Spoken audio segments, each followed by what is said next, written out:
In this episode of Fictional Hangover, we talk about horror and Waffle House. BURNING on the GRILL and noping out of there in our discussion of How to Sell a Haunted House by Grady Hendrix.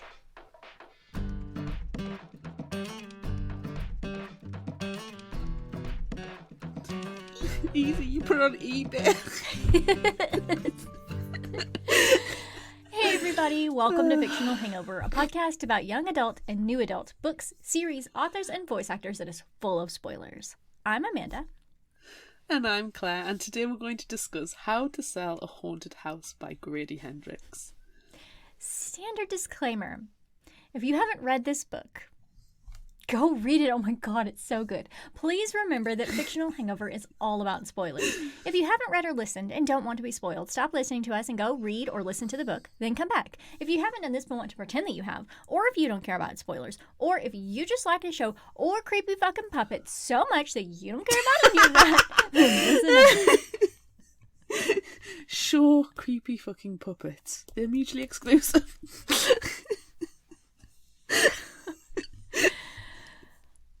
Hi-ho! Pumpkin here. Oh. Just waving around a knife. You're the one with the box of puppets somewhere in your house. That's true. Yes, but my puppets are mostly like animals. So, wait a minute. Have you, Googled a picture of Pumpkin? No. You need to look at Pumpkin. Oh, it exists! Oh, I mean, I don't know if it's... Hold on. I don't know if it's real or if it's just something that Grady Hendrix made, but you need to look at Pumpkin. Oh, that's nasty! Oh, Pumpkin here. Give me a hammer. I'm your best friend. Not. Oh. Is that... Let's set this house on fire. Is that good background info? Is that enough? I feel like it is. That's just nasty. That's just nasty. Your face was fantastic, though. Oh, dolls, man. I've never liked dolls. Plushies I'm fine with. Give me a teddy bear any day. But not freaking dolls. No. I want to look at them. I don't want to own them. Except there's one doll you do want to own.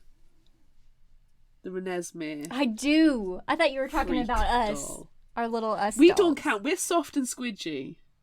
We're adorable. No. Oh, I would love to own the Renez bot so much. Oh, I would build her a shrine. Anyway, I have actual background info that's not a picture of Pumpkin, although that was really that's good too. That's not cult related. No. So I read an article on ruemorgue.com, and they say to Grady Hendrix, you've covered everything from vampires to demonic possession to Hellgate DIY furniture shops in your novels, and more. What inspired you to tackle puppets? Because puppets are fucking freaky. That's pretty much the answer, yes. Ah.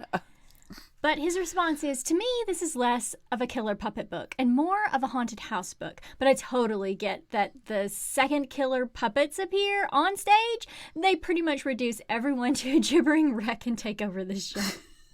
The reason I wanted to inflict them on people is... Love the phrase. I know, is that ghost stories and haunted house books are about the things we leave behind when we die, both physical and emotional. And I was thinking about that task we're all going to have to do one day.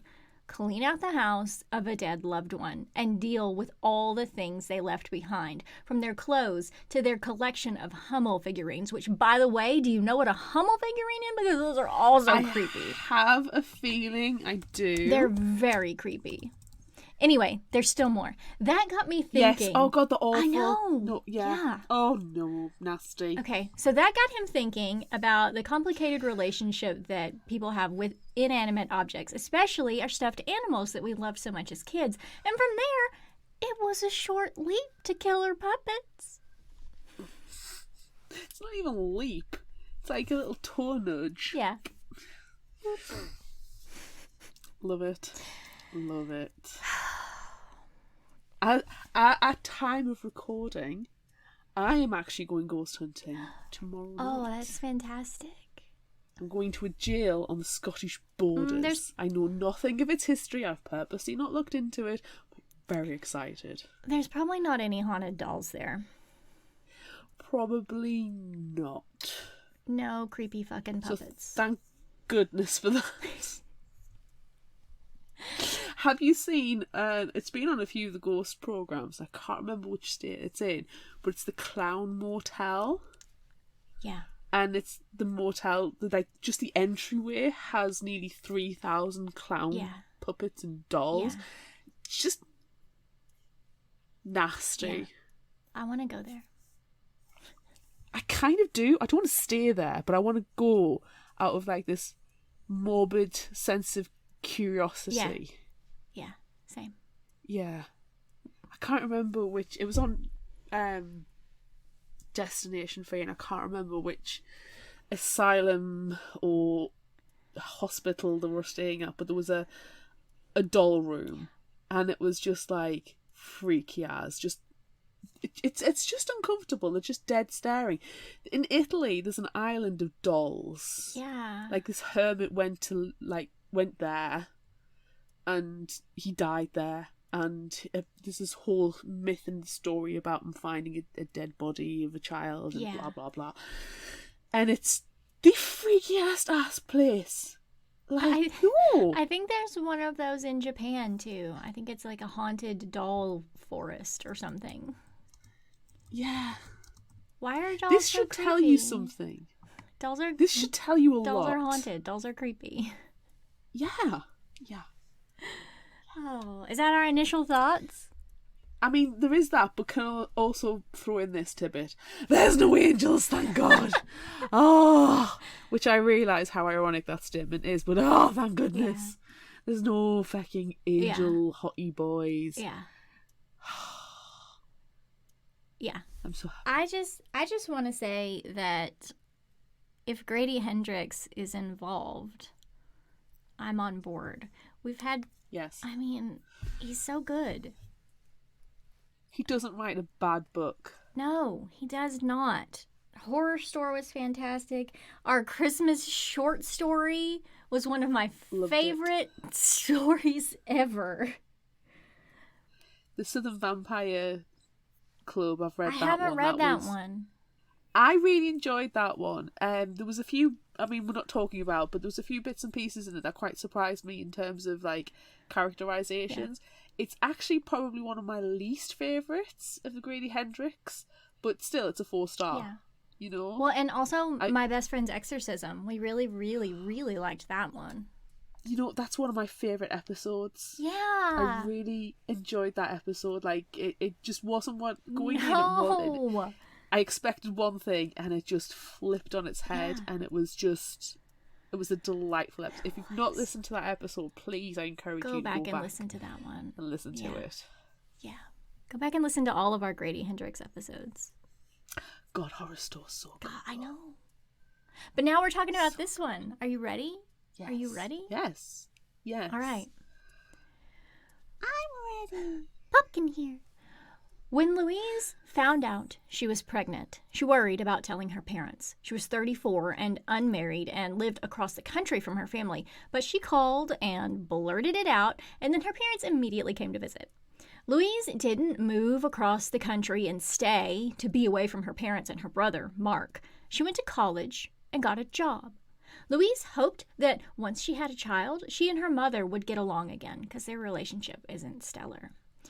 They would share something that only they could, and her lousy fucking brother couldn't get in the middle of it. Her mother would make a great grandmother. She was fun and had a puppet ministry and was always on. Louise and her daughter had 5 years with Louise's mother. Poppy insists on reading the book Granny sent her in the mail, The Velveteen Rabbit. Louise absolutely hates that book about how inanimate objects can come to life, but her mother insisted it was her favourite and read it to her every single night when she was a kid. As Louise is trying to convince Poppy to read a library book instead, Mark calls and tells Louise that their parents died in a car accident. Surely he's drunk and mistaken? Louise calls her great aunt Honey to confirm and finds out it's true. Then she calls her parents' answering machine, hoping they'll call her back. How creepy would it be if they did, though? Louise tells Poppy, pretty bluntly, for a 5-year-old, that her grandparents are dead, and leaves her with Ian, Poppy's dad, while she flies across the country to take care of her parents' things and have a funeral. She hasn't heard from Mark since he told her about the accident, which is annoying, but not at all surprising. After checking into her hotel, Louise goes to her old house. Before it was her parents' house, it was her grandparents', and now it looks more worn down than she was expecting. As she goes inside through the garage and into the kitchen, she hears someone speaking inside. Is it Mark? No, it's the TV. And all the dolls inside are watching it. It begins already.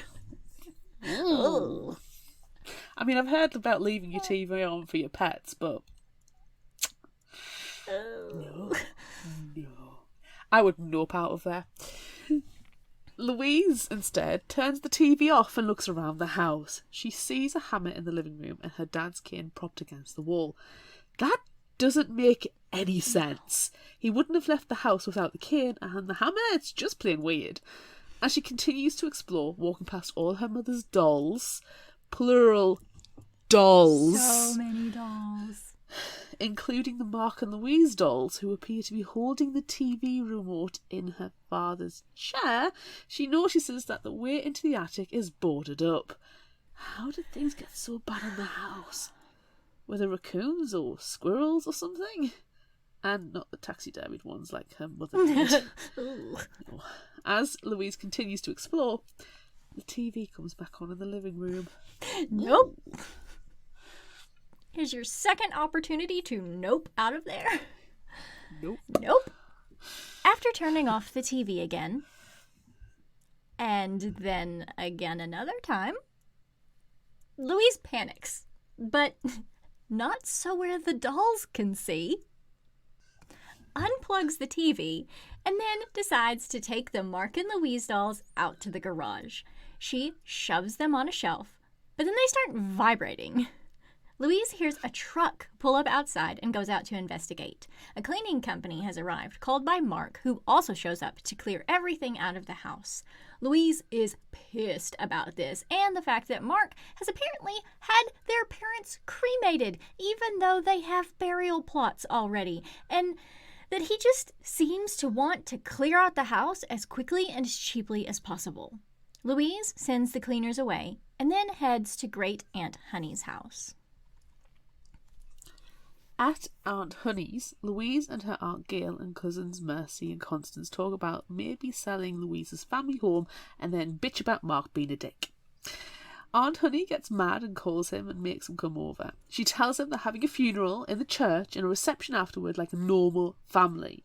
And again, obviously, he's a dick. But then Louise tells him he should plan the service. He did spend way more time with their parents than she did after all. After declining the pity task, he changes his mind and agrees, and Louise decides to leave. Her cousin follows her out, and they talk about selling the house some more, and about how weird her family is. They're not weird! What? Shut up! What? Not weird. Oh my god. Your face is weird. Your face. Your ma's weird. Oh, my mom's just died. Oh.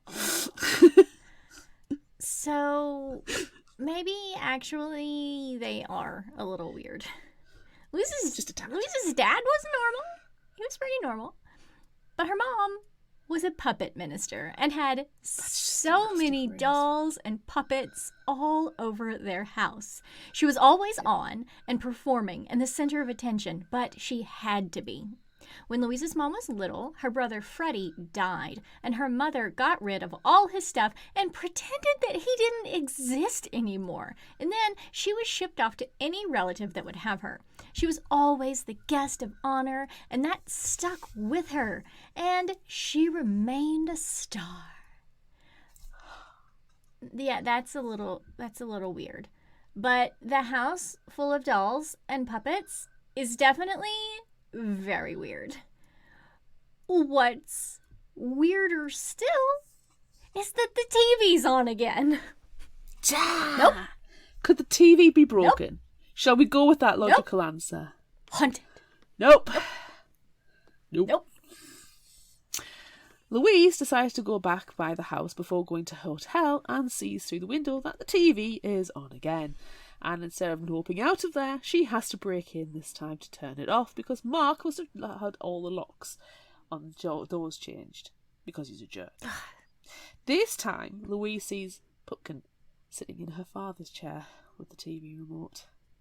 Louise hates Pupkin, and she knows he hates her and Mark too. Pupkin had been with Louise's mom since she was a kid, and she clearly loved that puppet more than anything or anyone else.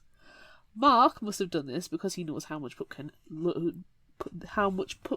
bothers Louise. She bags Pupkin up and puts him in the trash can in the garage, while all the rest of the dolls, including the Mark and Louise ones, Nope. Louise goes back to her hotel and calls Poppy and Ian, but Poppy is still pretty sad and messed up about the way Louise explained death to her.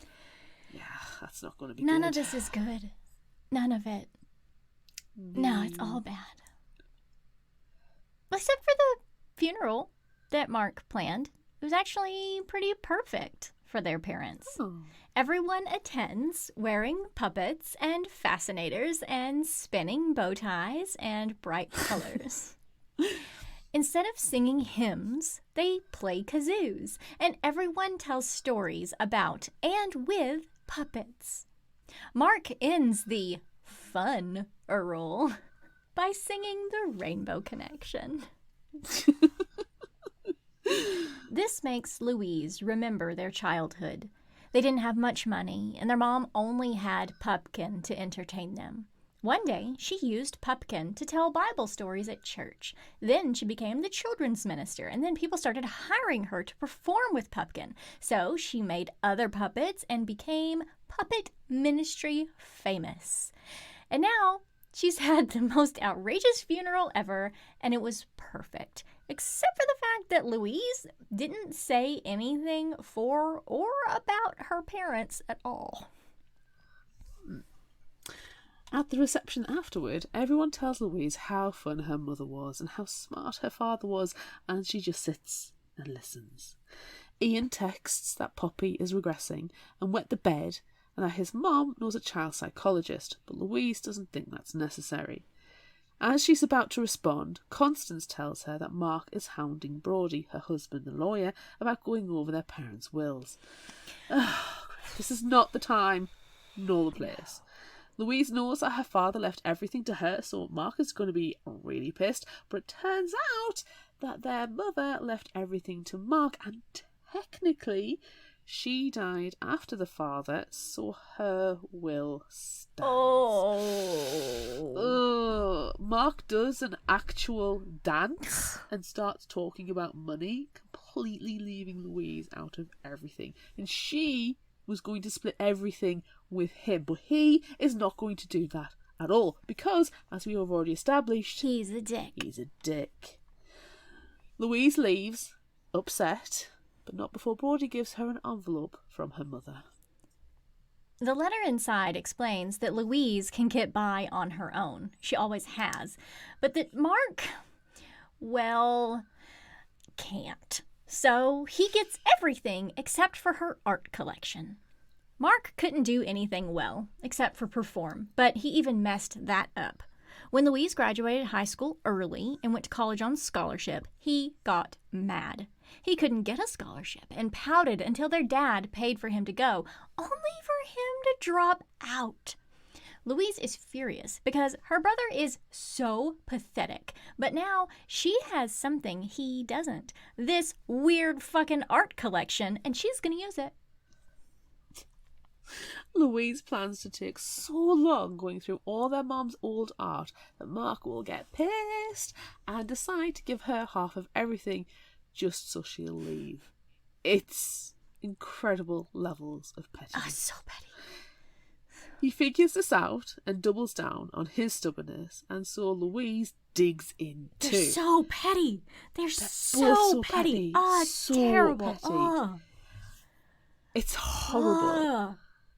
As Louise begins to look through the artwork in the garage and toss stuff like the terrifying beyond all reason squirrel nativity. Taxidermied animals are gross. She notices that Pupkin isn't in the trash can anymore. Mark probably found him and is going to use him to play a prank on her later. Yeah, that's it. That's what we're going to believe. Yeah. It's all fine. Louise goes through the house and into her parents' bedroom. She suddenly gets so sad thinking about them and all her mother's puppets and dolls that she lies on the bed to rest. When she wakes, so cozy and warm, she looks at the foot of the bed to see a squirrel from the nativity scene looking at her with its stitched up eyes. No. She feels the snuggly pillow around her neck and realizes it's another squirrel from the nativity scene. No. Squirrel Mary and Squirrel Joseph and Squirrel Baby Jesus running around somewhere too. All of them. No. No. I would dive out the window. Oh, but then guess what? They attack. Oh, no. One of the squirrels burrows into her shirt and starts making its way down her pants. Excuse me? No. Dinner first. No. Oh, she yanks it out and stomps it, then bashes the others with a badminton racket. Badminton rackets hurt really badly. I took one to the forehead and I had to go and get a brain scan. Is that what's wrong with you? Possibly. It's definitely one of the traumas. Louise goes to her bedroom after this freak attack and grabs the only thing she wants to keep from the house, her old stuffed animal friends. She's going to give in and let Mark do whatever the hell he wants as she heads out to her car, finally noping out. Mark tells her she can't have the toys because they belong to him. Oh, God, he's such a dick. I hate him. She ends up putting them back inside and stops by the trash can again. The squirrel nativity is in there, just like before. So it must have been real squirrels that attacked her. It must have been. And that must be why the attic is boarded up. It's gotta be. Sure. Squirrel Mary's skull definitely looks a bit smashed in, though. Damn it. It's curious. Louise leaves. Finally.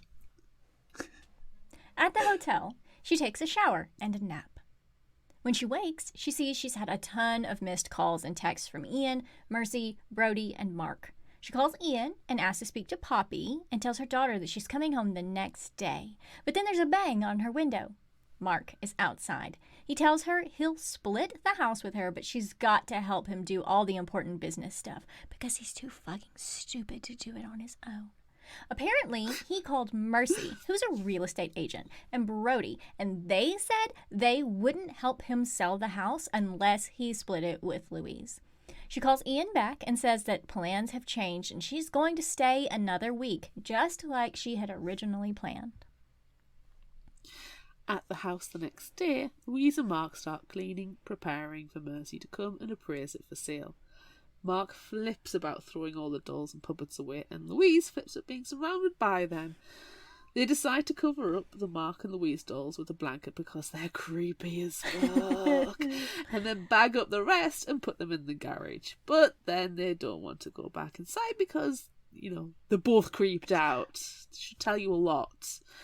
Louise decides to clean the kitchen, mostly because there aren't any dolls in there. But wait. Is that one down the sick train? No. Oh no. She reaches inside to get the doll out, and as she does, the garbage disposal comes on. Fucking yikes! No! No! No! She so nearly lost a hand. Oh, What is it with Grady Hendrix taking people's digits? I don't know. Oh, I love it though. It's so good. It's horrible. It's great. Okay, so it's just Mark who turned the power back on, but still, she almost lost her hand.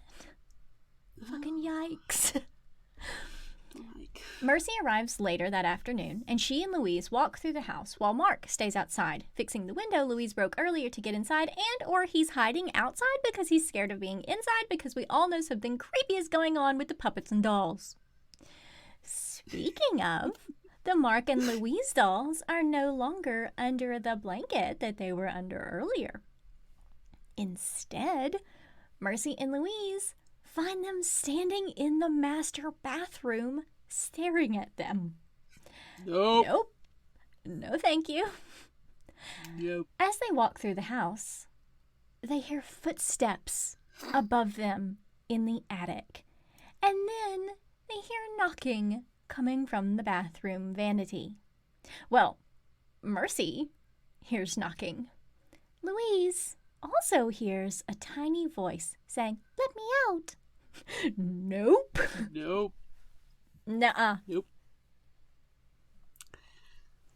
At this point, arson is an option. Just saying.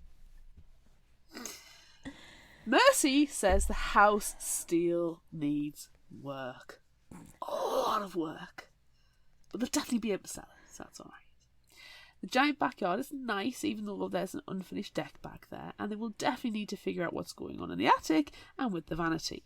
Mercy decides she's not going to be the one to sell it for them because the house has some seriously bad vibes, and she definitely noticed how Louise reacted to the creepy fucking dolls. She says they need to have the house cleansed or blessed because it's obviously haunted or something, and she knows just the person to do it. Her mom! Oh. See, it's not what you know, it's who you know. She's super churchy and has done this before lots of times. Mark hopes to see their parents again, but all Louise wants is to go back home to her daughter. After Mercy leaves, Louise and Mark fight about the house being haunted. The house being haunted by their parents, selling the house, and not selling the house. Mark doesn't want to sell anymore because he believes their parents' spirits are still there and he doesn't want to banish them. Louise doesn't believe the house is haunted by their parents or anyone else. Yes, she does, stupid scary dolls. And she wants to sell so she'll have money for Poppy's future. She convinces Mark to have their favorite traditional family dinner of pizza Chinese and to politely ask their parents to depart from this plane of existence. After their meal and a little bit more fighting, and Louise not being able to talk to Poppy because she's regressing and wetting the bed and disappointed because Louise lied to her, Mark finally asks Louise a very important question. Why did you try to kill me when we were kids? What? Whoa. She didn't. Pupkin did. But can she say that out loud? Ugh. Well, when Louise and Mark were little, Mark, just a toddler, they were inseparable.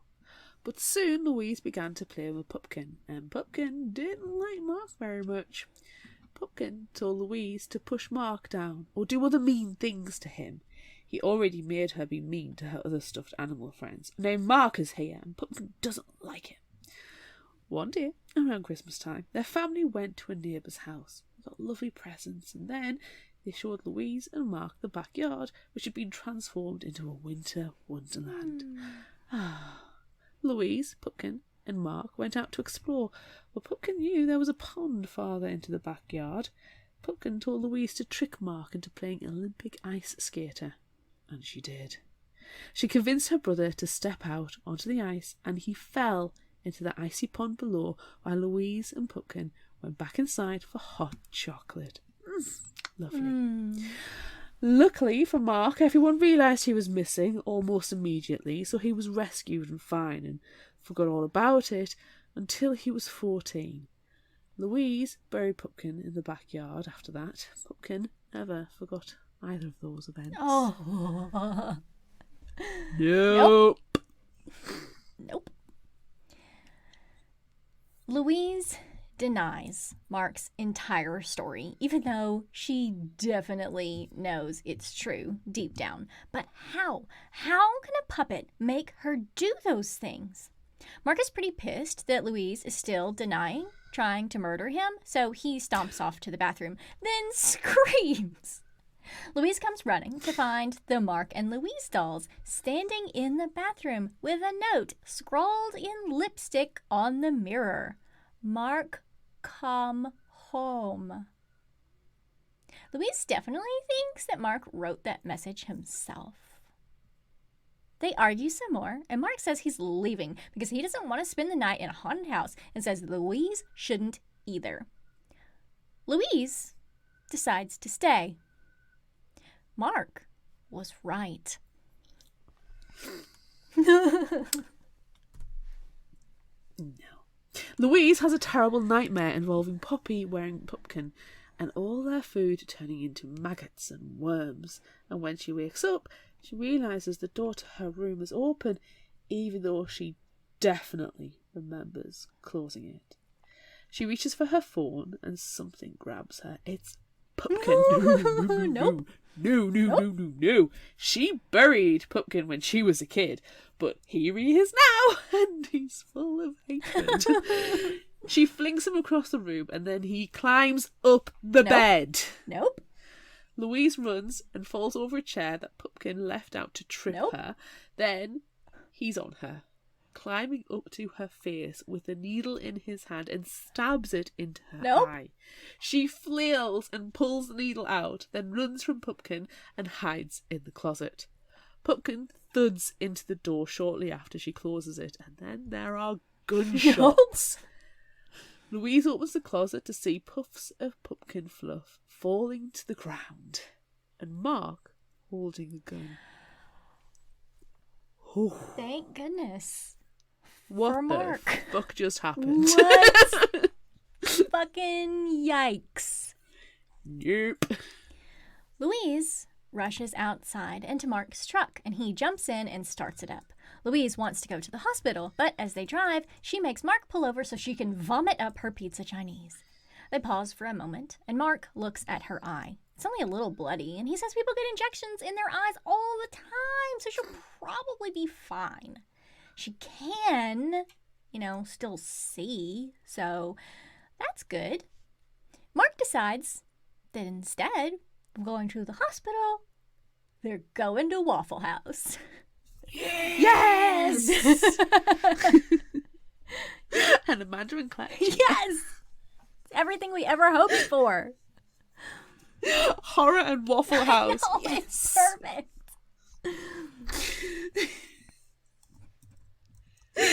Oh. Waffle House, please give us money. We love you so much. Yes. We love you so much. With all my heart. I adore Waffle House. Do Waffle House do t-shirts? I need a Waffle House t-shirt. I need to buy all the Waffle House merch. Yeah. Like full on stand outside of a Waffle House with the cap and the t-shirt and the flag. Yes. And look like an absolute redneck. Waffle House fangirl. Yes. Anywho, while they're in the fantastic holy place that is Waffle House, Louise nearly has a breakdown, which, given the events that just happened, is completely understandable. But she believes she's inherited a mental illness from her mother that is making her believe Pumpkin is real. Mark disagrees because that fucking puppet stabbed his sister in the eyeball and was trying to break the closet door down, and he shot it with a gun. I'm kind of on Mark's side. Louise believe it's shared psychosis then. Oh, fucking no. No. Murphy's Law. It's the Velveteen Rabbit. Their mother put so much love and attention into Pumpkin and the other dolls too that they became real. And now she's dead. So who is going to tell Pupkin and the others that they're not real anymore? And are they going to believe it? Nope. No. Not a freaking chance in this world. Nope. Louise still struggles with this, so Mark decides to tell her why he dropped out of college. It's because he joined a radical puppet collective. Didn't expect that one, did you? Oh. So I feel like I just want to add in right here that the audiobook narrator changes. And this next little bit is from Mark's perspective, and I thought that was really cool. Oh, it was excellent. Shortly after starting school for theater, Mark found a group of puppeteers who did a really weird street performance and fell in love. He joined them immediately and decided that he wanted to be a street performer and not finish school, so he stopped going to classes and spent all his time with Clark, Sadie, and Richard. Things get real weird real quick with this group, and when Mark asks his mom to ship Pupkin to him, things get worse. Ooh. Clark puts Pupkin on and never takes him off. Then they decide to make Pupkin masks, and they all wear them all the time. They start waking up covered in shit and eating pets and all kinds of terrible things. When Mark realises they're eating dogs and cats, he manages to escape and sets the house where they were all staying on fire, regardless of the fact that his friends are still inside. He hitchhikes to a bus station and gets a ride back to campus. After a few days of not leaving his dorm room, his mom shows up, but she won't take them home without Pupkin.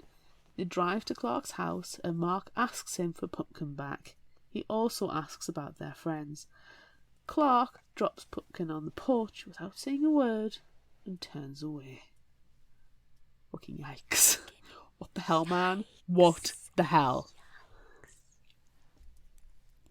After this story, Louise feels completely differently about Mark.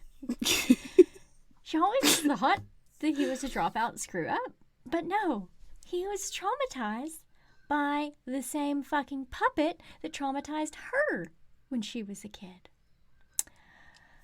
But then they realize that their mother knew about Pupkin, and she gave him to them and didn't do or say anything when obviously Pupkin was doing terrible things. After that realization comes another.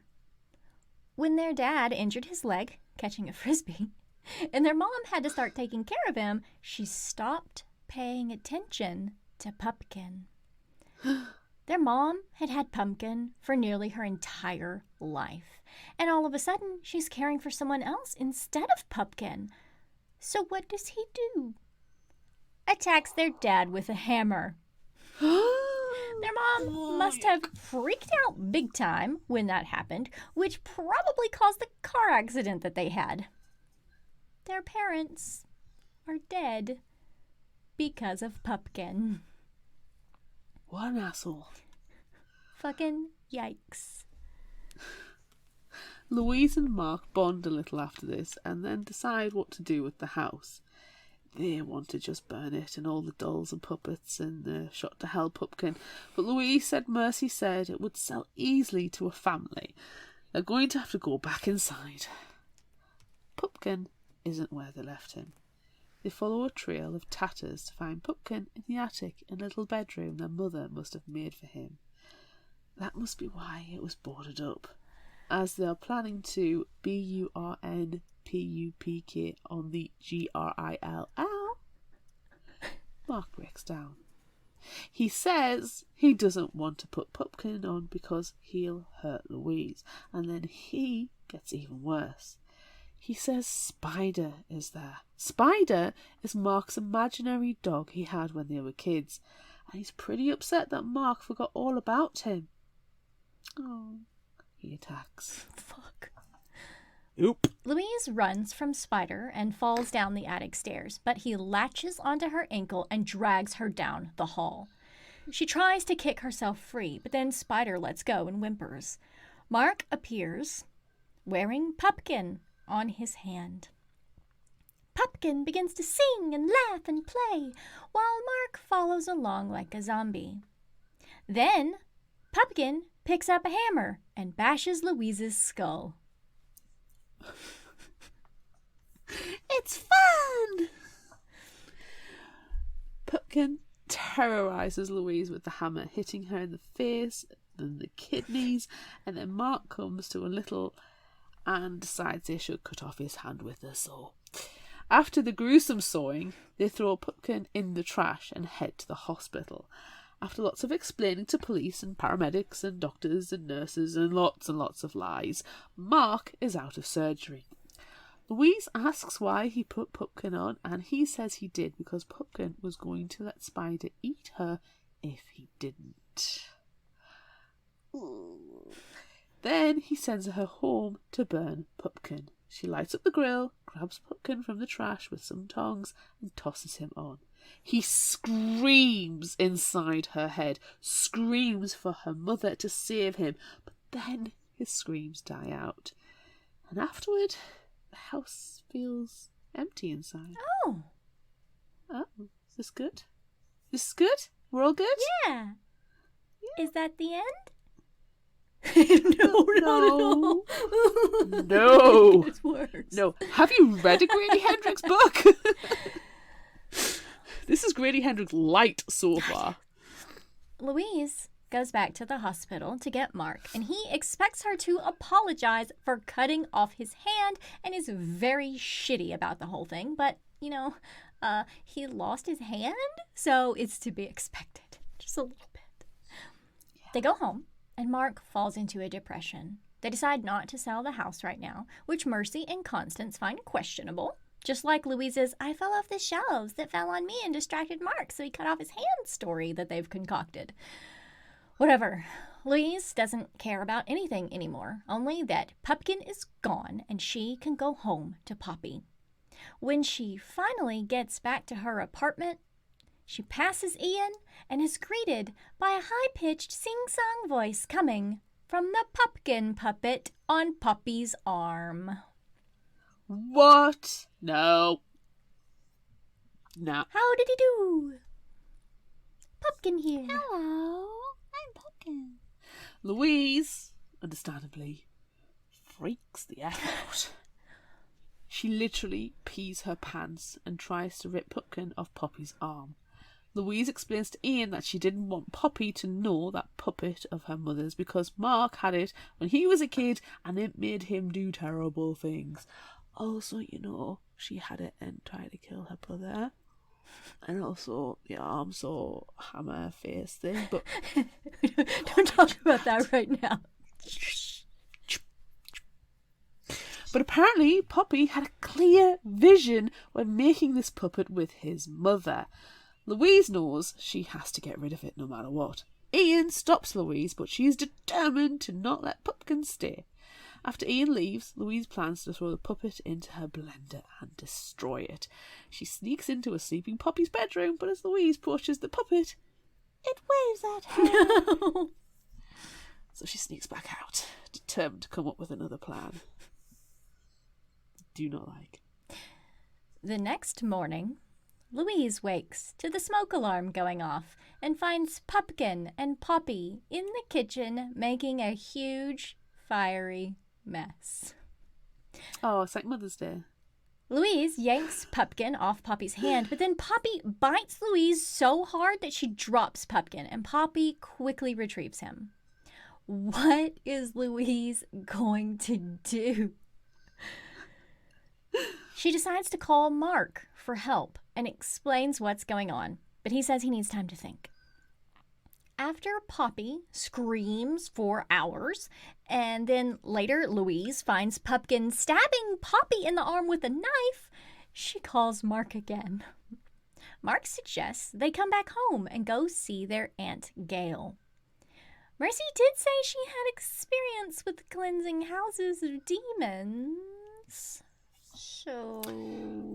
I mean, I can think of a solution that involves getting rid of Pupkin, but it would also mean getting rid of Pop. I mean, just walk out of the fiery kitchen. Just back There's out. some legalities. Just back out. Just back out of the Just kitchen. like Homer Simpson going into the hedge. bushes. Nope. Yeah. Louise tries again to get Pupkin off Poppy, but when he stares terrifyingly at her while Poppy sleeps, Louise gets an idea. She talks to him. Louise asks Pupkin who he is, what he is, what he wants. He wants Nancy, Louise and Mark's mother. He doesn't understand when Louise tells Pupkin she's dead, and she doesn't dare tell him she's dead because of him. She tries again and says that Nancy is gone and he now needs to be gone too. But you know what? Nope. No. That did not work. Nope.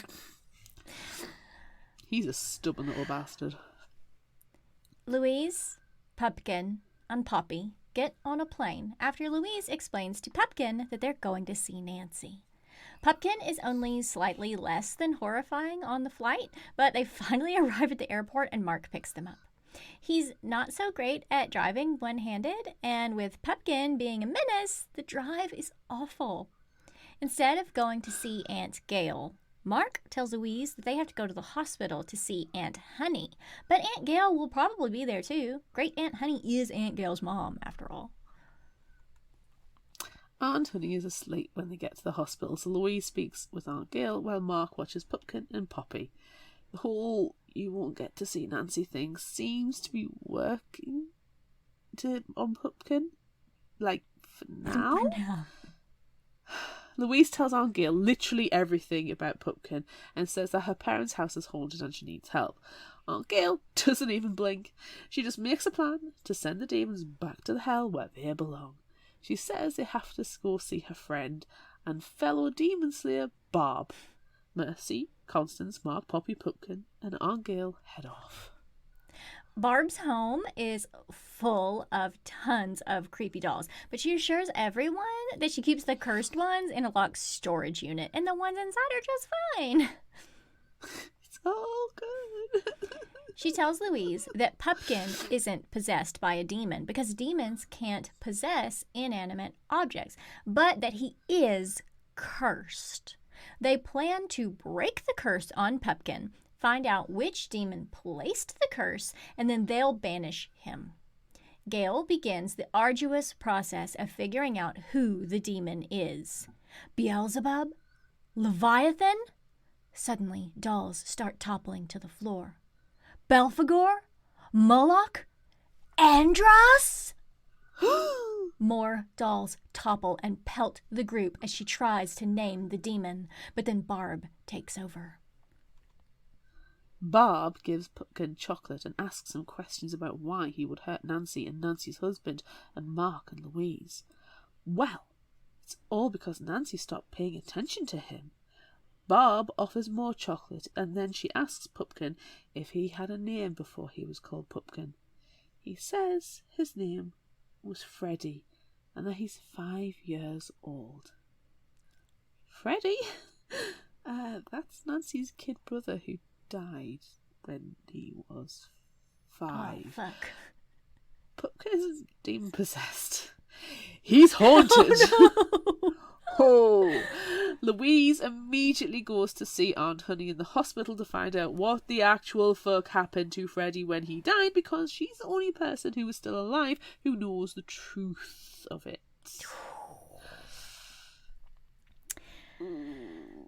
The story is that Freddy stepped on a rusty nail at a hotel swimming pool, got lockjaw, and died. That's not how that works. And it's also not the truth. After much arguing, Aunt Honey finally tells them how Freddy actually died. They were at a hotel swimming pool. That part was true. Nancy and Freddy's parents were inside and left 7-year-old Nancy to watch 5-year-old Freddy. Instead of watching her brother, Nancy walked over to an ice cream parlor, and while she was gone, Freddy drowned. Instead of telling Nancy that it's all her fault that Freddy died, not completely the truth, but whatever, they made up the story about the nail. Nancy's parents couldn't bear to see her anymore, so they shipped her off with her only tie to her brother, Pupkin, to other family members instead of loving her, their only remaining child. If that's not bad enough, but wait, there's more. Rather than burying Freddie in their family plot at the cemetery, they buried him in the backyard of their house. The house that became Nancy's house. The house that Mark and Louise are now trying to sell. Freddie's house. Pupkin's house. Now, that's where they have to go. Oh. On the drive to the house, Mark quietly lets Louise know that Spider is in the bed of the truck. Yeah, that's worrisome, but then Pupkin tries to throw Poppy from the moving vehicle. Somehow, Louise is able to catch her the first time. As Louise holds her daughter, she and Mark try to figure out where Freddie could be buried in their giant backyard. Mark gets frustrated, and then Louise thinks of asking Pupkin, and she's going to do that by playing hot and cold. Louise teaches Pupkin how to play, and just as things seem to be going to plan, Pupkin throws Poppy from the driver's side door. Pupkin makes Poppy, who is little more than a zombie at this point, run into the middle of the road. Louise is able to catch up without getting hit by oncoming traffic and hold her daughter until Mark manoeuvres over to them. Wow. Dang. When they get to the house, Pupkin takes off down the dark hallway, and as Mark and Louise begin to look for him, he begins a demented game of hot and cold, and all the dolls are back staring at them. Nope. They find Pupkin, and Louise tries to convince him that it's time for Freddie to go home now, to be with his mom and dad and sister, but Pupkin refuses. Then a swarm of puppets attack. Louise and Mark manage to lock themselves in the bathroom, but it's the same bathroom with the Mark and Louise dolls, and they come for them. Mark and Louise panic, trying to figure out where Freddie could be buried, and then Mark remembers that every time Pupkin told stories of his imaginary home, he always mentioned a cypress tree. And there's a cypress tree in the backyard. Louise bashes the Louise doll through the bathroom window and climbs out, heading to the tree. Louise grabs a shovel and digs around the bottom of the tree, but before she can make any progress, Mark comes out of the house, followed by all the puppets who have joined together in a giant puppet golem. Pupkin comes out of the house too and directs the golem to attack Louise. She tries to dig faster, but it's no use. The golem makes it to her. Then all of a sudden, Mark whistles and Spider leaps at the golem, tearing puppets off left and right. Spider takes down the massive puppets while Louise digs. Then she gets Spider to help. They dig until they find a trunk, and Louise pulls it from the shallow grave, carrying it to Pupkin. Way to go, Spider! Yay! Good dog. Louise opens the trunk to reveal the skeleton of a small boy. It's Freddie. She tells Pupkin, Freddie, that it is time for him to go home. Pupkin says he's scared, so Louise pulls Poppy and Pupkin into her lap, slides Pupkin off her daughter's hand and onto her own. Then she's transported to Pupkin's magical world. She sees Freddie, a little boy in a red sweater, with Pupkin on his arm. She tells him it's time for him to go on another adventure to find his mom, dad, and sister. It's time for him to go home. As he leaves, Louise tells Freddie to tell his sister, her mom, thank you for everything. Do we mean that, though?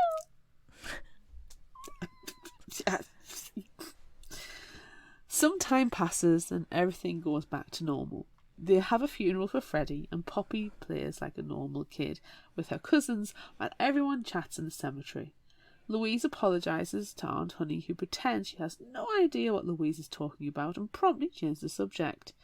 Mark comes over and tells Louise that they might have a buyer for the house, someone who doesn't care that there was a child corpse buried in the backyard. Yay! He takes Louise and Poppy to see the house and all the renovations he and Mercy did to it. It really doesn't seem like the house they grew up in at all. More time passes, and sometimes Louise has dreams that her parents aren't dead and none of the terrible stuff with Pumpkin happened at all. But then she remembers, and the only person she can call, the only person she can talk to who will understand, is her brother. Oh. Oh. Ooh. Ooh. Ooh. Well, I'm going to nope out because dang, too many horrible things for 30 seconds. Yeah. Everyone take a little bit of a break. Nope out. Nope out. Nope out for 30 seconds. Have you ever read a book and thought, wow, I would love to see this on the screen? Well, the Adapting Podcast is for you. Hi, I'm Emily Malik, host of the Adapting Podcast, and with a guest every episode, we take a look at books that have never been adapted, why that's so, and how we would go about translating it to a different medium. We talk about any novel from the serious to the downright silly, as long as it hasn't had an adaptation. So come and take a listen to the Adapting Podcast on wherever you get your podcasts.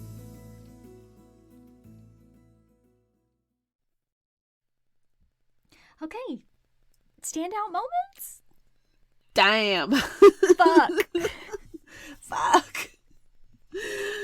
Instant thought we should have done this in October for our Nope theme. God, we should have. Fucking no. We'll just have to do another Grady Hendrix. Oh, I'm sure. Yeah, that's perfect. I wish we could, talk to him. But you know what? We've never tried. Never even asked. Let's try. I think we should try. It will probably go much better than we ever think it will. Hold on. Manifesting. Do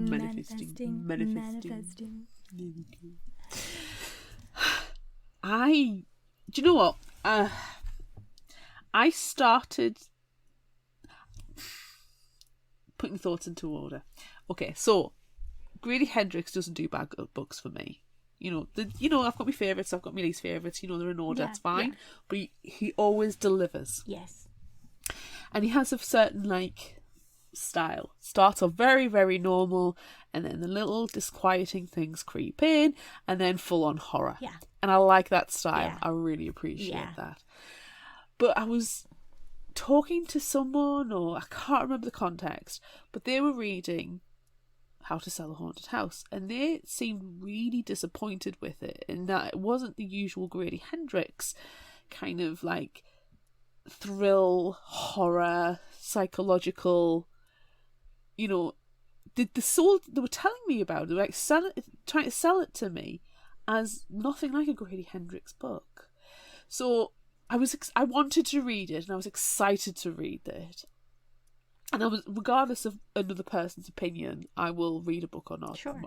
On my own decision. Apart from if it's something that you want to read, then I'll read it, because there's always a caveat. So when I started reading it, I was like, oh God, is this going to be instead of kind of a creepy book, is this going to be just commentary on death and loss and, the memories involved in clearing out somebody's house? Is it going to be a little bit, not a horror at all? And I was really worried that's what it was going to be. Oh, hell no, this person must have had the wrong book in the How to Sell a Haunted House Does cover, because it was nothing, absolutely nothing how they described, and I really enjoyed it. Yeah. For all the fact I didn't like Louise and Mark at all. Nope, hated them. Hated both of them. Fuck them both. Stab them in the eye with a needle. Cut off their hand. Yeah, I chop don't off fucking all care. their limbs. Nope. Did not care for those two characters. Didn't care at all what happened to them. I really enjoyed this. Because, like we talked about earlier, dolls are fucking creepy. Yeah. Yeah. And I love a good spooky book. if it's gonna have ghosts in it, you know I eat that shit. Of course. Yeah. But yeah, I was so shocked after reading it how absolutely completely opposite it was to what this person said. It's a full Grady Hendrix fest. Yeah. So good. Horrific, funny, disturbing, full of yikes. Yeah. In a Waffle House. Yeah. There's a Waffle House. There's a Waffle House. You know we're instantly gonna be like, yes. So yeah, I just wanted to kind of say that first because like I really did enjoy it. Yeah. I really did. Yeah. I think Pumpkin. that It was amazing. I like this one better than My Best Friend's Exorcism. But Horror Store is still number one. Or The Christmas Story. Horror Store is such a high. It's a benchmark that's going to be very difficult to ever beat. This is so different, like, to My Best Friend's Exorcism. Yeah. But I loved that there were like two tiny little throwbacks to My Best Friend's Exorcism in this one. Like, it was just a throwaway comment like, oh, do you remember like that time that those girls got kidnapped? And that's what they're talking about. And then when they're trying to cast out the demons, they try to name it Andros, and that's the demon from My Best Friend's Exorcism. So I loved it. Yeah. I think they're on par. I think this is on par with me. Yeah. Because they're two very different books. This is, a brother and sister fighting this awful creation. And the other one's a friend's fest. Yeah. Fighting demonic forces. So they are very different, but I think they're probably on par. Yeah. That's fine. I love all of them. Yes. This one.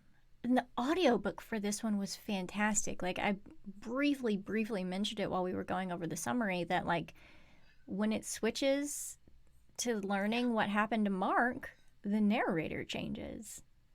And I thought that was brilliant. I was waiting for that narration change to take place because of the introduction, and it introduces the narrator. It introduces two people, like Michaela and Jay. I don't know how to say their last name, Aseng or whatever it is. Like, oh, there's two? Wait, where's the other one? Oh, don't worry. Mark's entire college story. What the frig, man?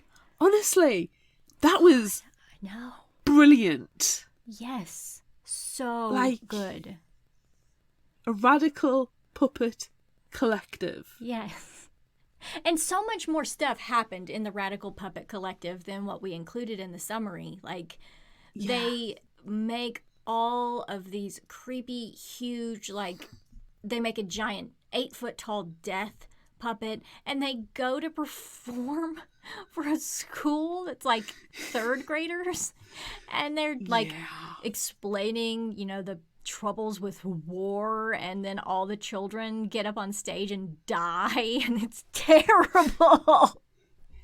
It's disturbing. It is amazing. Yes. Amazing chapter. Yes, it really and is. And it's told in the Waffle House. Yes, while the waitress is there, like, going, oh, I think you guys need to talk to the minister who comes in every morning at 4.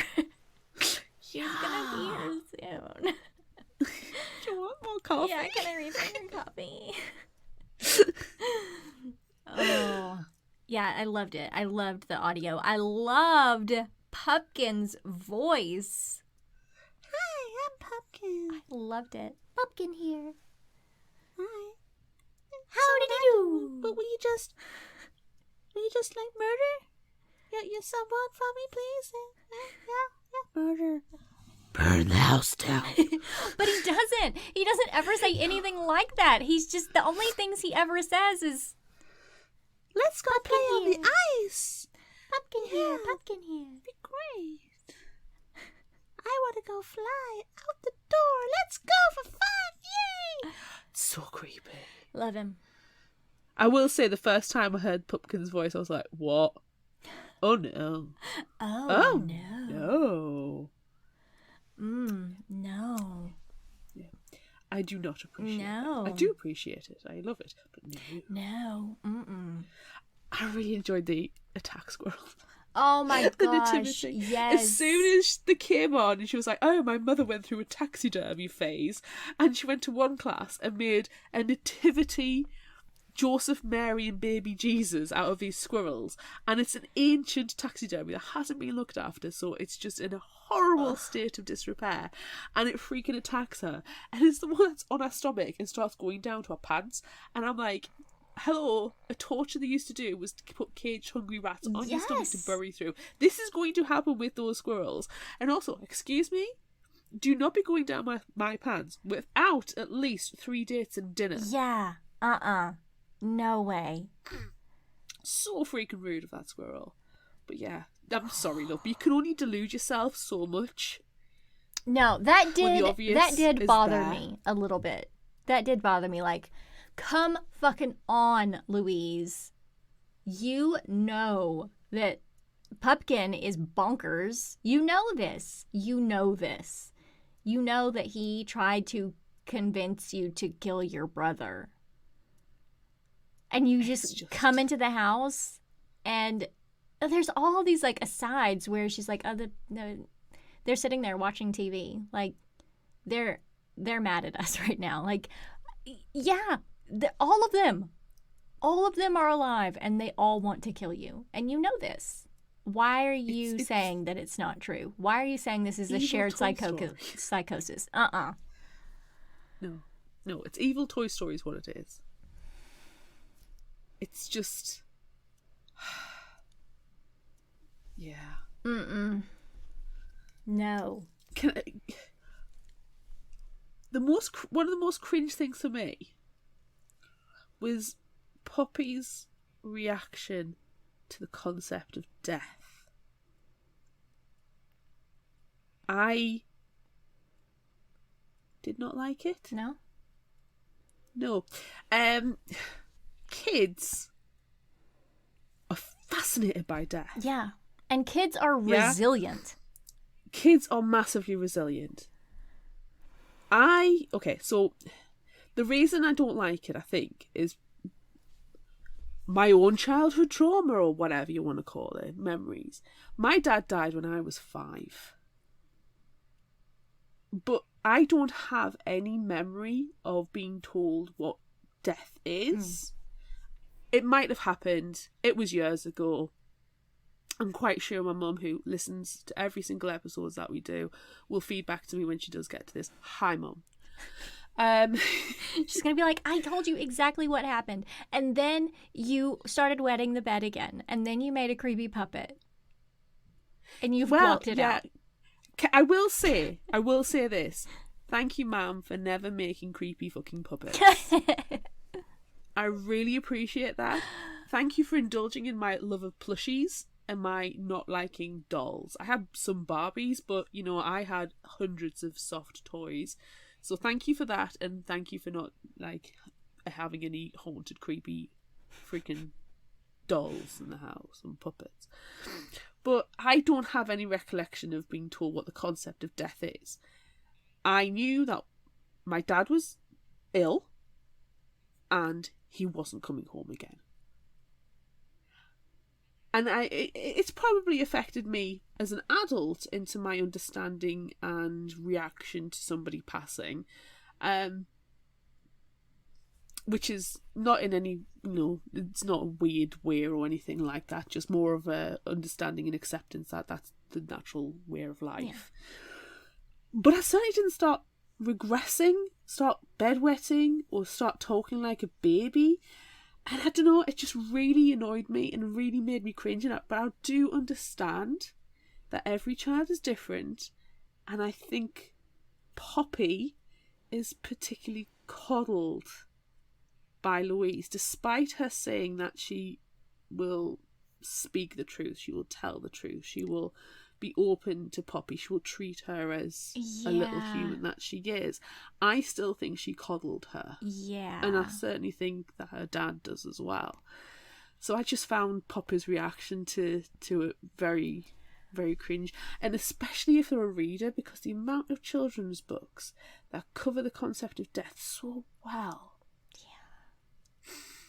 I don't know. I'm just... I almost wonder if Poppy regressed and started acting like a baby and wetting the bed again, because she went from living 24/7 for 5 years with her mother to staying with her dad.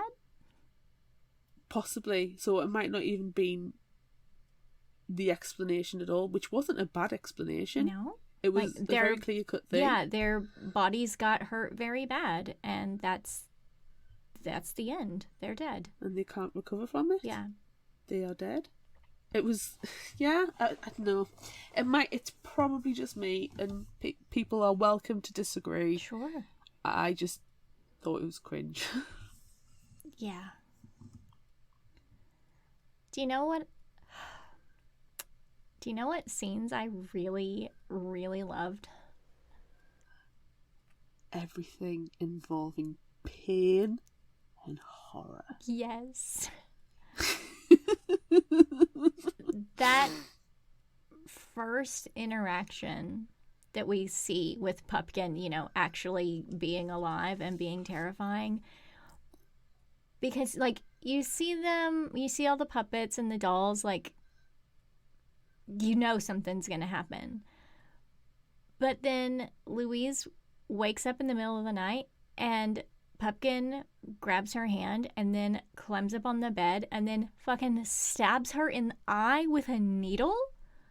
Oh, I do not like eye things. Loved it. Yeah. I loved it so much. And then I loved when Mark put Pupkin on and then they had to saw his hand off. I loved it so much. He's like, just do it. Just do it. And she's like, no, are you sure? Just do it. And then she saws his arm off. And, there's a whole description of which bone she's sawing through at the time because she was a Girl Scout and she knows which bones are in the arm. Loved it.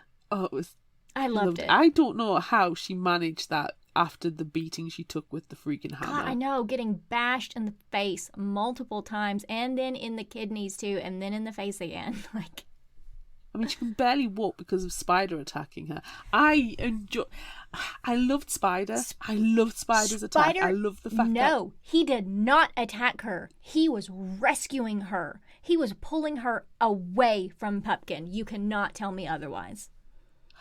Ooh, I like that. He was pulling her away, trying to drag her to safety. Well, that's it, because Spider is Mark's creation. Yeah. And Mark, as a child, would have been very wary of Pupkin. Yeah. Yeah. Power of imagination. Amazing, amazing, amazing. Yeah. Spider is MVP. He's my favorite. Spider was amazing. Spider, when starts digging into the ground as well to find Freddy's with all of his legs, body. Because everyone he has 6 legs. By the way, he's called Spider. Failed to mention that. It's in the name. I really enjoyed the cousins as well. The cousins were fantastic. They were so ridiculously supportive and just they got stuff done. Yeah. They didn't ask needless, pointless questions. No. They're like, this is the problem, right? Okay, solution is, let's do this. Let's get on with it. However, and it's half of my surprise, Aunt Honey annoyed me. Yeah. And I was surprised how I went from actually really liking her, thinking, oh, this is a positive maternal source for Louise in the family, because obviously our mother wasn't that for her at all. Yeah. To actually really resenting her because she's just kept this secret. She knows that something's going on, but she refuses, point blank refuses to talk about it. So she knew that Freddie was buried there. So she'll have known all about Pupkin because she'll have known Louise Pupkin tried to kill Mark when he was younger. Yeah. I have every faith that she also knew that Mark went crazy, Pupkin crazy college. Yeah. I mean, how could she would have known about the doll anyway. And like you see it show up again and you don't question it? Exactly. She'll have known about it since Nancy was a child as well. Yeah. Well, because it was Freddie's doll. Exactly. So she knew, but she did nothing. And that's the other thing as well. She was like, don't sell the house. Don't sell. You've got to keep it. Well, without explanation. Yeah, because there's a freaking body in the backyard. Yeah.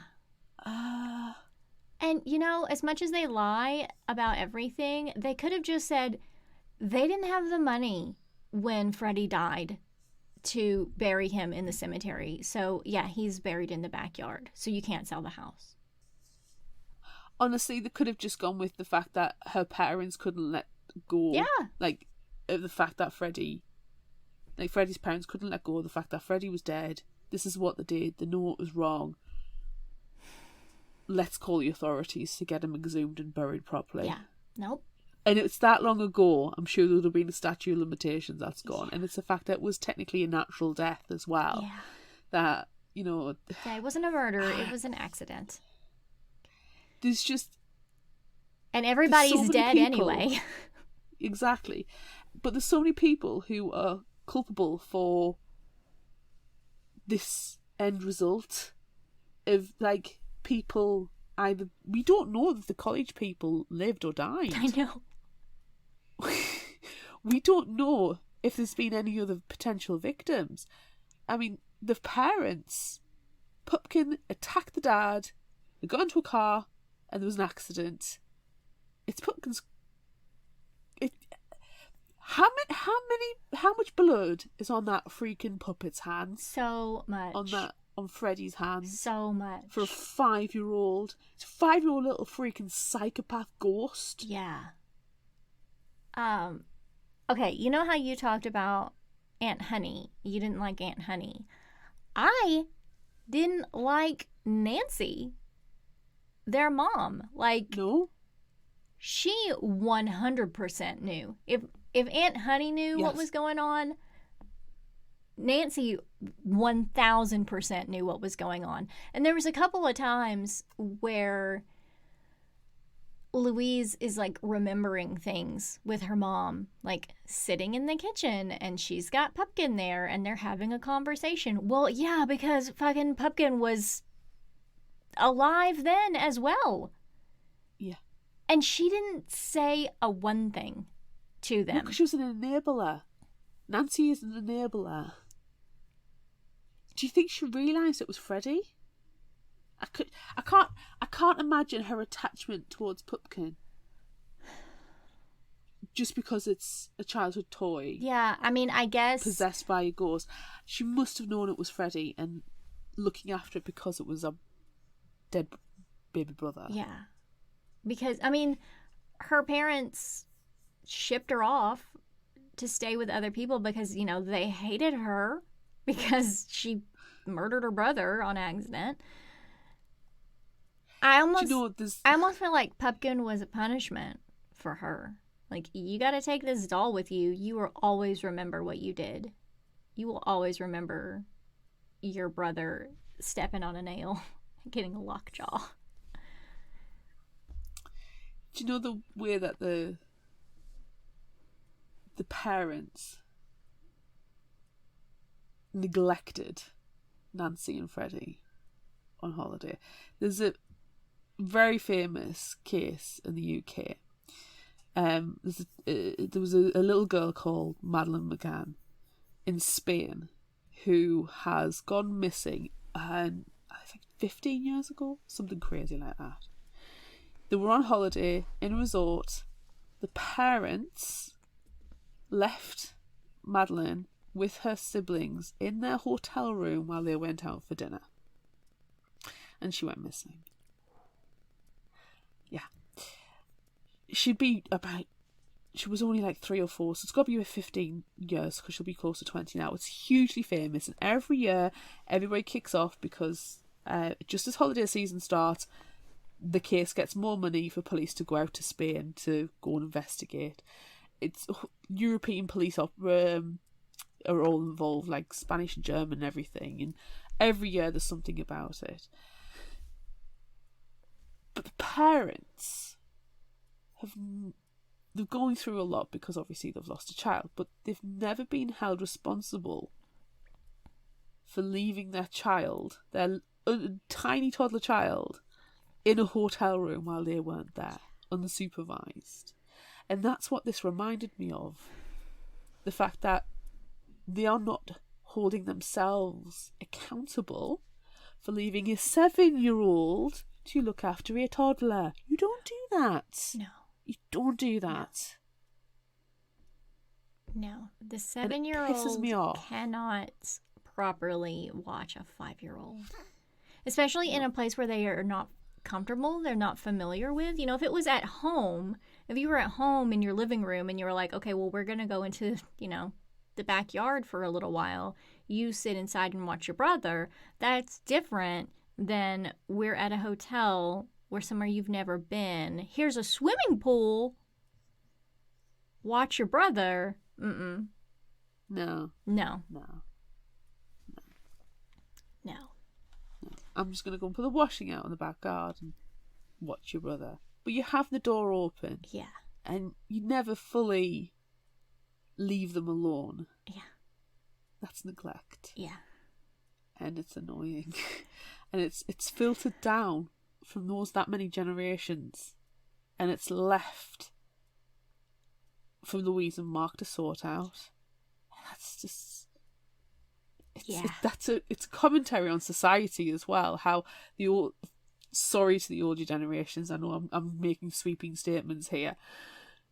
The fucked things up, and now it's the younger generations are having to sort out all of that mess. Yes, and shit, Climate change. terrible shit happens, and you don't talk about it, and you don't explain it, and you don't process it. Yeah, fucking shit is gonna go down. Yeah. So yeah, it's a weird family. Yeah. Do we have anything else to talk about, or should we move on to Would You Rather? I feel like we could talk about this book forever. I feel like we could, but I think we've probably... Oh, the funeral. I will say about Nancy's funeral sounded fantastic. Yeah, that was fantastic. And also, when Louise went home and walks right past Ian, who's being a little rapey almost. He's super creepy. Oh, yeah. But she sees Poppy, and she's got this, like, homemade pumpkin on her hand, and she pisses herself. That was so good. And then she has to explain she can't tell Ian the truth. So she's like, oh, I just really had to pee on the plane. So I just accidentally tinkled myself. Like, no! You saw a scary fucking puppet that you just BURNED on the GRILL. And now it's here on your daughter's hand all the way across the country. Yeah. Also, the mum built Pumpkin's bedroom. Oh, the attic. Yes. And then locked him up there. Of course it's going to piss him off. Yeah. Oh. You'd be pissed off. Yeah. Oh, no. Mm-mm. Do not like. No. Do not like. Okay, now is it time? I will say it annoyed me how harshly Louise judged Mark. She obviously didn't know her brother at all. Right. And I was getting, like, irritated with her. But also Mark is a complete utter dick as well. Mark was a fucking But asshole. we've already established didn't like either of them. I hated both of them. Do not give one fuck about either one of them. No, I'll stick with the cousins, thanks. Yeah. Give me Aunt Gail. I liked Aunt Gail. Aunt Gail, Mercy, yeah. Yeah. I did appreciate when Louise is like, fuck it, I am going to the hospital. I am talking to Aunt Honey. And then she's asleep. So then she talks to Gail and she's like, all right, Aunt Gail, here's what's going on. And she explains everything, even like cutting off her brother's hand. And Aunt Gail's just like, all right, let's do it. The cousins and Aunt Gail and Spider, best character. Yes. Done. Okay. Right. Yeah. Okay. Done. Done deal. Okay. We asked on social media, would you rather be attacked by a haunted puppet or a haunted taxidermied squirrel? Such a good Options. question. Very good. I did use the actual Annabelle doll in the Would You Rather as well. You know, I kind of wish that we had known the existence of the pumpkin picture because that would have been better. Yes, I agree. Hard agree. But we didn't, so c'est la vie. Well, on Facebook, 90% are being attacked by a squirrel. On Instagram, 67% are taking the haunted puppet. On Twitter, 75% are taking the haunted puppet. And on TikTok, 59% are battling the haunted taxidermied squirrel. I love it. It's just split all over the place. Apart from Facebook, like, no, decisive squirrel. Yeah. I love it. Squirrel. We have some very good comments. Yes. Emily on Facebook said, I choose a haunted taxidermy squirrel because it depends on how scary the haunted puppet is. Nightmare fuel, Emily. Yes. Nightmare Yes. fuel. Annie on Facebook says puppets are creepy. Squirrels are scary cute. Squirrels will come after you. Taxidermied squirrels with their eyes stitched closed are not cute.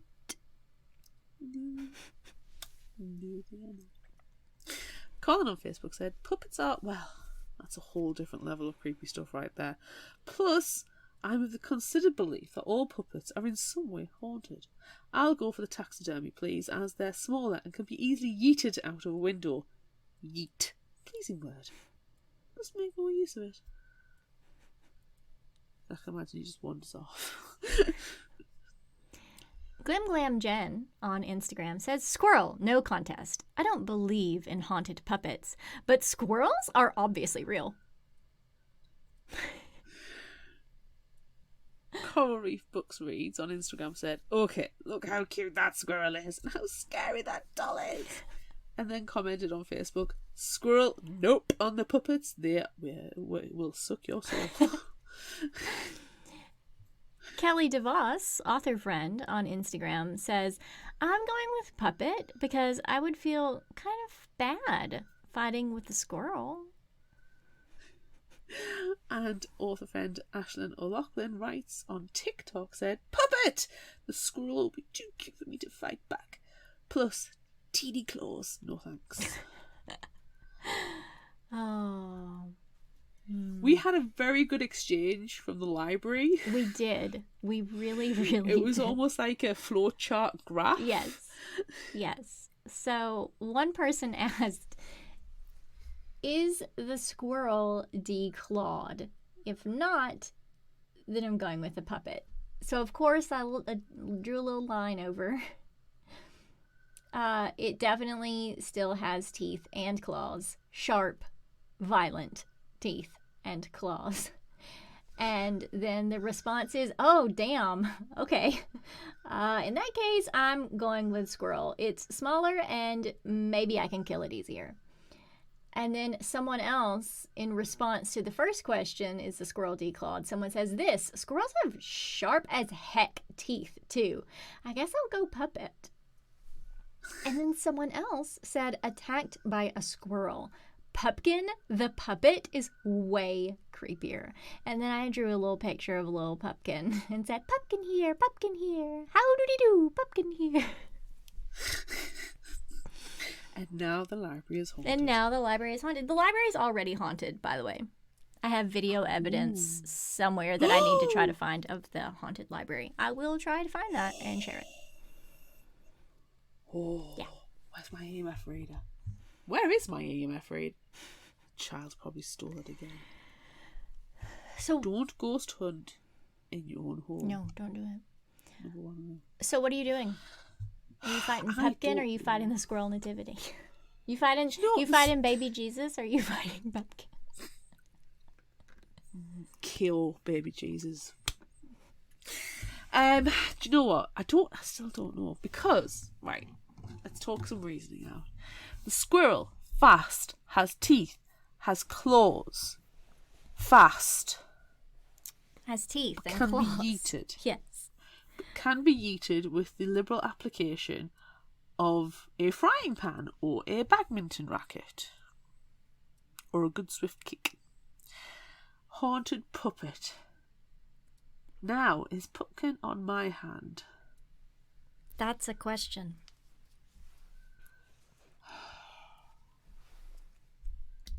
That is the question. Right, so, would you rather? Rules are you are the lord and master of all that you survey, and you can interpret the question how you want.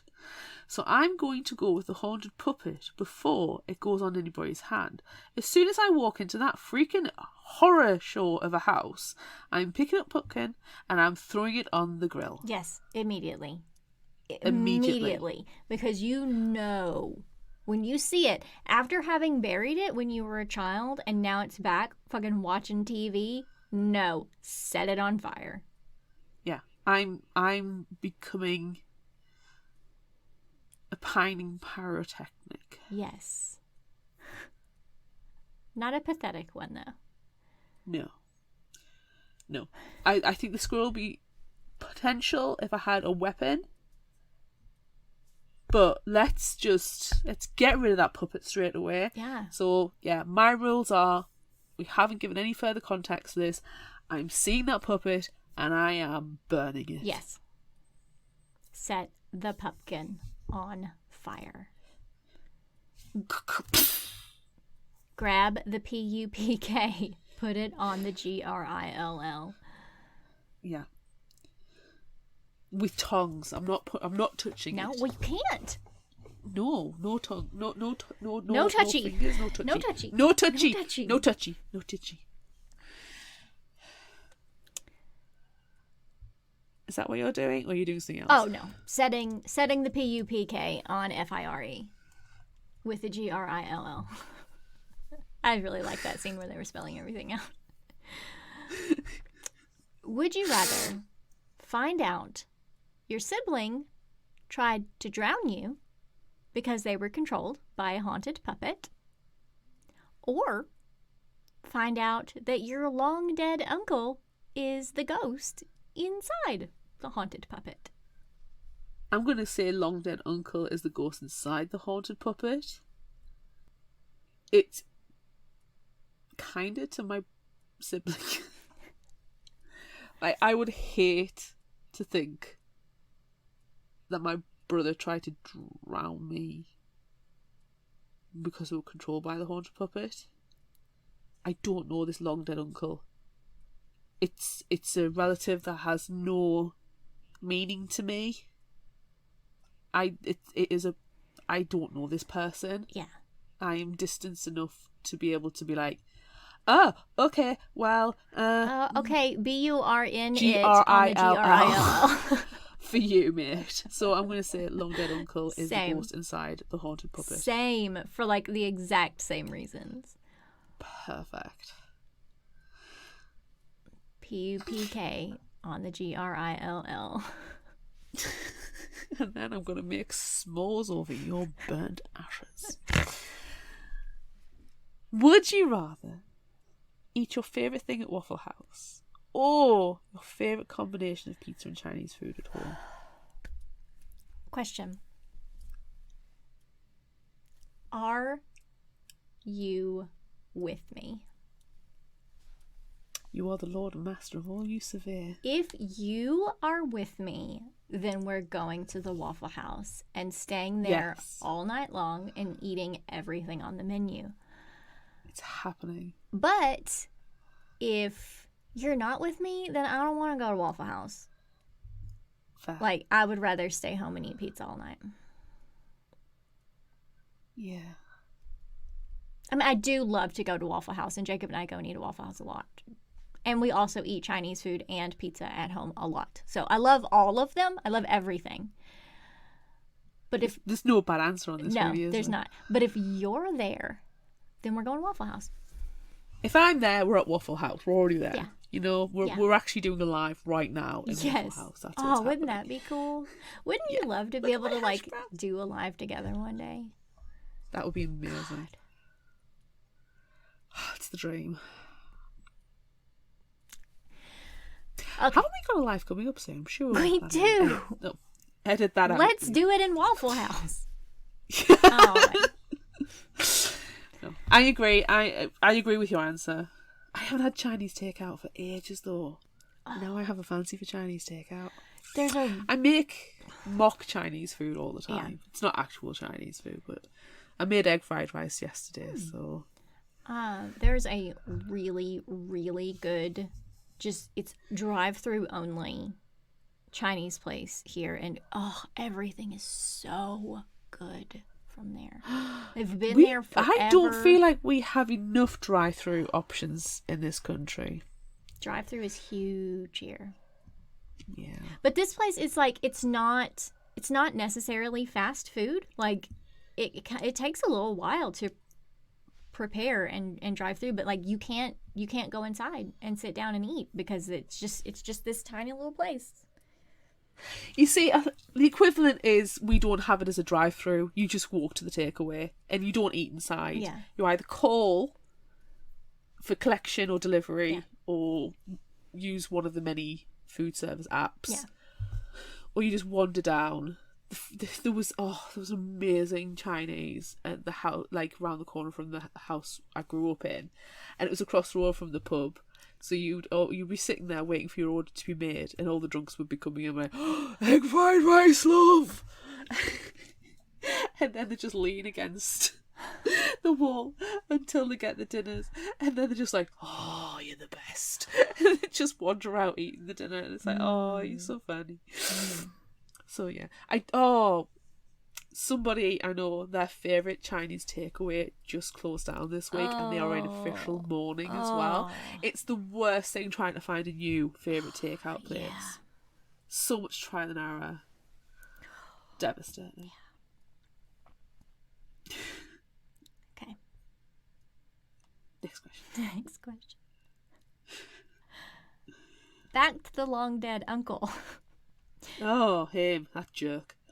Would you rather find the body of your long dead uncle who died in childhood in your garden, or find a creepy room in the attic your mother made for a doll that may or may not be haunted? I'm digging up a corpse. I am answering this question immediately, digging up a corpse. Attics are scary. And if you look up and see that the attic is like fucking boarded up shoddily, you know some shit has happened up there. No, I'll dig up a corpse in the backyard. I'm with you. I'll dig up a corpse in the back. I've said to you before there's family history in that, so you know, whatever. It's just a corpse. Just bones. It's just bones or rotting flesh. Either way, interesting. Yeah. Would you rather fight an imaginary dog? You can decide on the number of legs, or a golem made of puppets.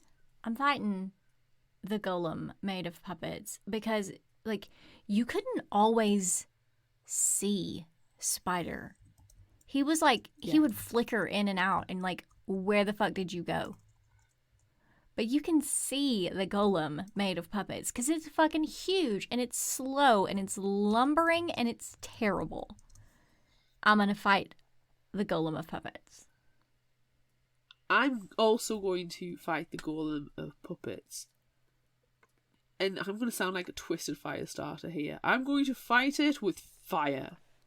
Because that thing is flammable. You're going to be, you are in it On the But not on the G-R-I-L-L. G-R-I-L-L, because the G-R-I-L-L will be too small.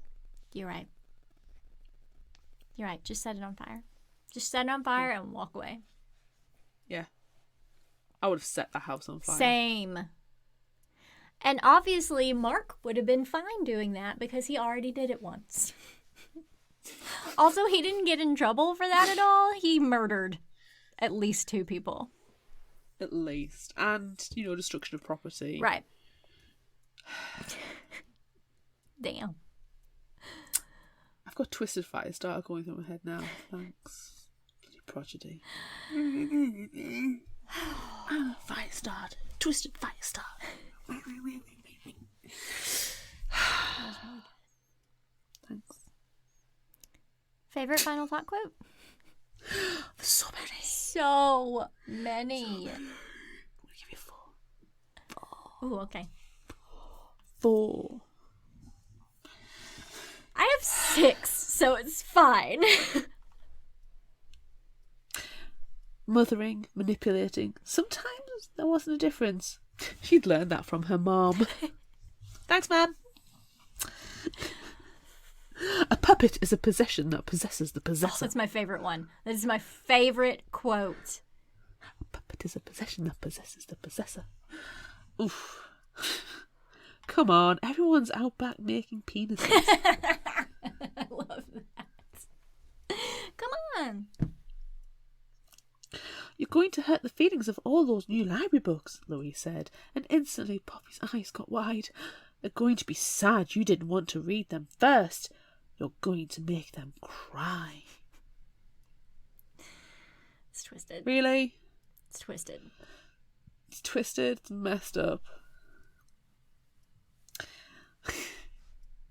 It didn't pay to ask questions past 1 a.m. at Waffle House. It's true. You do not. I feel like I'm going to have to leave Waffle House. The biggest tip. Yeah. But you know what tip Waffle House could do? Sponsor us. Sponsor us. Because we love Waffle House so much. Oh my gosh. We should probably make like Fictional Hangover loves Waffle House t-shirts. We or something like should. that. We really, really should. We need to start the We Heart Waffle House campaign. I know. Is that going to be our episode clip this week and we tag Waffle House? We love Waffle House. We love Waffle House. We adore Waffle House. Waffle House, we love you. Give us money. Okay. Is it my turn now? Did you finish all your quotes? Yes. Okay. Let's see. What do I choose? Well, let's just start out with Waffle House. Mark looked exactly like the type of guy who'd go to Waffle House at 3 a.m. after shooting a haunted puppet. And I know, I'm pretty sure I've seen people in Waffle House who have probably just shot a haunted puppet.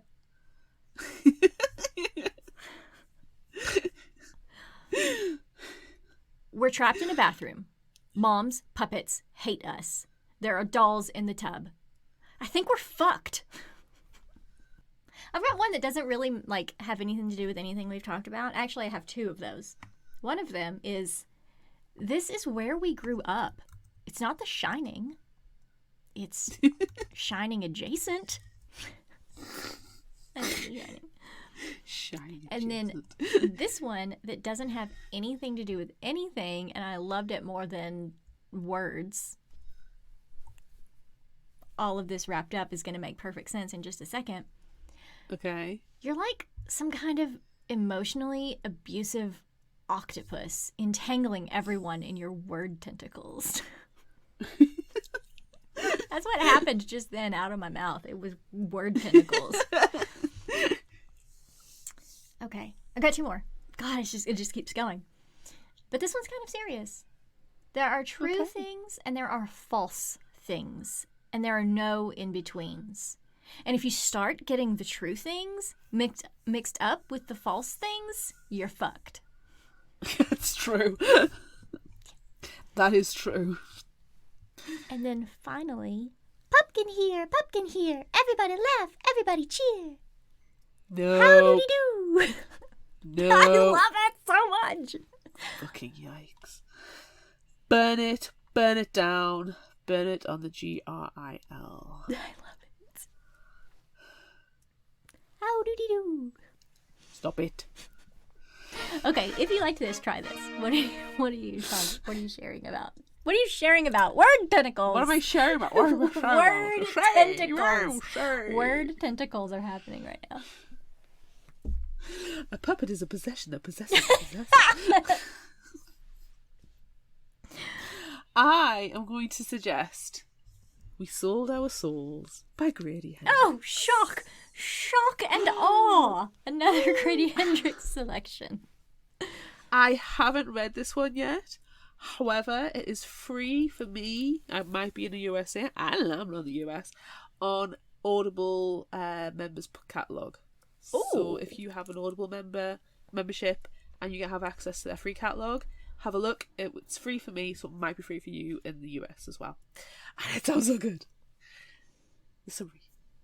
The story of a Faustian bargain set in the world of heavy metal. Don't need to say any more. Nope. The story concerns a heavy metal band named Dirt Work. They were big in the 90s, but then their lead singer Terry went solo, and now 20 years later, all the other band members are struggling to scrape by in lousy jobs. The heroine, Chris, soon discovers that this is because lead singer Terry somehow sold their soul in exchange for his fame and fortune. This discovery sends Chris on a cross-country journey to rage against the machine of our oblique society and ultimately reclaim her soul. Like Grady's earlier books, this book blends pop culture and horror into a story that feels very contemporary. Oh, fantastic. And it came out a couple of years ago. Very quietly, Yeah. I think. Yeah. But it sounds fun. They're so good. I mean, this one just came out in January. It hasn't been out that long. Yeah. It's so good. Yeah. What do you got? I am going to suggest a book by another author that we've read one of their books. But apparently they write some really stellar horror as well as precious magical gingerbread stories. Yay! So I am going to suggest The Twisted Ones by T. Kingfisher. Can I just say we're going to read this now? We're going to get it on the schedule. It's happening We need now. to. We need to. You don't need to tell me what the summary is. I am there for it. I mean, apparently there's lots of horror stories by T. Kingfisher, so we need to look into it. Love it. Yes. Okay. The Twisted Ones. When Mouse's dad asks her to clean out her dead grandmother's house, she says yes. After all, how bad could it be? Answer? Pretty bad. Grandma was a hoarder, and her house is stuffed with useless rubbish. That would be horrific enough. But there's more. Mouse stumbles across her step-grandfather's journal, which at first seems to be filled with nonsensical rants, until Mouse encounters some of the terrifying things he described for herself. Oh.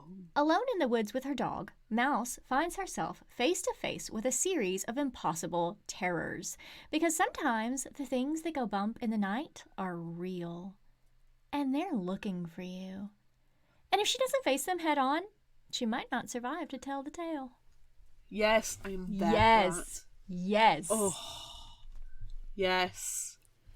I'm just going to get our schedule out and just bump these books on there. Yeah. 'Cause So, dang, I'm going to put them in 2023.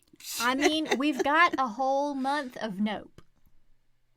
We do have a whole month of Nope. While I update our potential future listens schedule thing. Have we Word got tentacles. Word tentacles. Do we have a new indie spotlight? We do. I'm multitasking. Word tentacles. Our Patreon viewers could quite clearly see that I'm doing something else and trying to talk at the same time and failing miserably. Welcome to this gold quality entertainment. You talk. I will. Yes, I have a new and indie spotlight. It's called Here Lies Olive, and it's by Kate Anderson, and it is not out yet. It's expected to be published October 24th of this year, so coming soon. Growing up in the dark tourism capital of the United States, 16-year-old Olive should be comfortable with death. But ever since an allergic reaction almost sent her to the wrong side of the grass, she's been terrified that there's no afterlife. And after the death of her surrogate grandmother, Olive has kept everyone at arm's length, because if there's nothing after we die, relationships and love can only end in sorrow. When she summons a spirit to answer her questions about death, Olive meets Jay, a hitchhiking ghost trapped in the woods behind the poorhouse where he died. Olive agrees to help Jay find his unmarked grave in exchange for answers about the other side and what comes next. Meanwhile, someone, or something, is targeting Olive's classmates, and the longer Jay lingers, the more serious the attacks become. Blaming herself for having brought Jay back, Olive teams up with maybe nemesis, maybe crush Marisol, ex-best friend Davis, and new girl Vanessa to free Jay's spirit before he's trapped as a malevolent shade and the attacks turn deadly. But in doing so, Olive must face her fear of death and risk losing another person she loves to the nothing. That sounds really good. There's a lot going on in that one, and Yeah, that sounds really yeah, good. I'm excited to read it and, learn about what's actually happening. Is it a puppet? A puppet is a possession that possesses the possessor? Yes. It's probably not. But you know what it probably involves? Word tentacles. Oh, I was going to say G-R-I-L. G-R-I-L-L. Oh my god. Okay, that's it for this episode of Fictional Hangover. Done. Dunsies. I'm Amanda. And I think I'm Claire. I'm Claire. I'll be Claire. Join us next time as we discuss, for our vampire book club pick this month, Certain Dark Things by Sylvia Moreno Garcia. Look out for our Would You Rather polls on social media. Don't forget about our book club and monthly challenges on Facebook. Be sure to visit our shop on Redbubble at fictionalhangover.redbubble.com for all your favorite Fictional Hangover themed merchandise, including soon to exist Waffle House love shirts, apparently. And become a patron of ours on Patreon at patreon.com/fictionalhangover. Until next time, remember, the only cure for a fictional hangover is another book.